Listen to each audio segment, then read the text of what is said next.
Que todo lo que soy alabe al Señor con todo mi corazón. Pourquoi je pars? Je pars pour servir déjà, et puis aussi pour aimer. C'est la devise d'Inigo, aimer et servir. C'est deux pôles que j'ai envie de vivre à fond. J'ai vraiment envie de m'engager dans un contexte pauvre et de partir loin aussi. Le fait de partir, c'est vraiment dans ma démarche quelque chose que je recherchais parce que il est tout à fait possible et il est bon de s'engager localement. Mais là, cette année, j'avais vraiment besoin de partir. Peut-être aussi, je recherche un peu cette solitude à laquelle je vais être confrontée là-bas pour mieux me connaître moi, vraiment m'ancrer en Dieu. C'est-à-dire que le seul repère que je vais garder, ce sera ma foi, puisque tout va changer là-bas.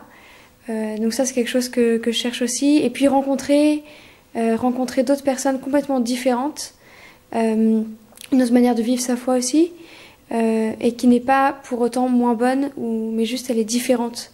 Et voilà, confronter un peu cette différence et en même temps vivre cette humanité commune et m'insérer vraiment dans cette population.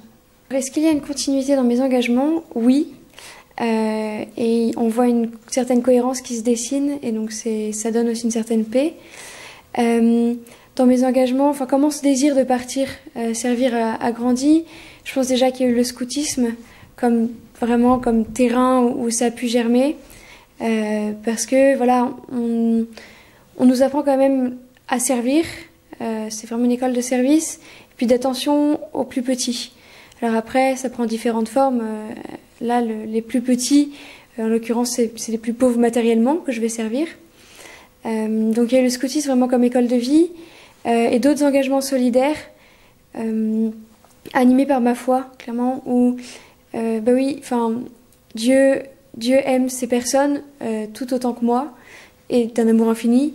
Et donc, je ne veux pas ne pas les considérer et je ne peux pas rester comme ça sans rien faire quand j'ai un cadre hyper confortable, un environnement assez protégé et que d'autres n'ont pas. Assez jeune, j'ai été sensible à cette injustice. Et donc voilà, différents engagements solidaires. Récemment, par exemple, dans mon école, ça a été avec une association sociale en lien avec le Secours catholique de l'Essonne. Voilà, des accueils solidaires ou des engagements plus ponctuels de solidarité, que ce soit des bourses alimentaires ou le Noël des isolés à Orléans. Voilà, c'est pas grand-chose, mais voilà, qui ancre vraiment l'attention aux autres dans le quotidien. Et comme autre engagement aussi, et où on voit vraiment une cohérence, surtout avec les missions qui me sont données, c'est tout l'aspect pastoral, où c'est vrai que je me suis engagée assez tôt dans la pastorale, que ce soit dans l'équipe liturgique de Saint-Paterne ou après dans mon école, à l'Insta Paritech, où j'étais présidente de la communauté chrétienne. Voilà, on voit ce service d'église qui finalement va énormément Déjà, ça a été un bon terrain de service aussi pour apprendre à vraiment tout donner pour une communauté précise. Et là, ce service va me servir dans mes différentes missions au Paraguay. Donc voilà, cette cohérence entre le scoutisme qui va énormément me servir, la présidence de la communauté chrétienne qui va me servir aussi. À 2 jours du départ, je suis assez sereine, notamment à cause de cette cohérence qui se dessine dans mes engagements, dans les démarches que j'ai faites pour partir, où les obstacles se sont levés les uns après les autres. Et puis voilà, je sais aussi que je vais ressortir énormément grandi de cette expérience et qu'il me sera donné de vivre des choses, alors certes parfois difficiles, mais aussi des choses très belles.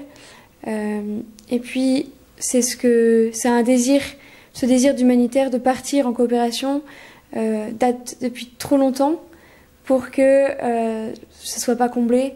Donc je suis assez sereine et voilà, j'attends de voir sur place, alors avec aussi un peu d'excitation à partir, mais quand même le mot-clé c'est la sérénité.